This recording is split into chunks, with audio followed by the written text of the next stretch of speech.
po si Paulo Diet, Assembly Operator ng RCC Legazpi. Nag-run ng machine ng 6 days na may total of 17 meters. Printer head clean. Nozzle check.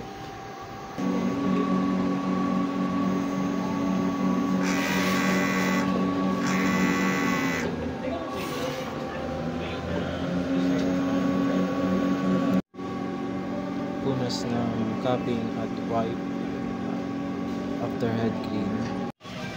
Ink system ay tama lang. Weekly waste tank disposal every Wednesday. EVR naka 220 volts. Ink storage, ito yung used and yung unused.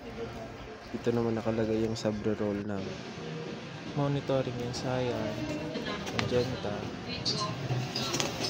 yellow, black, and yung sub-roll. Subli daily output monitoring. Weekly inventory monitoring.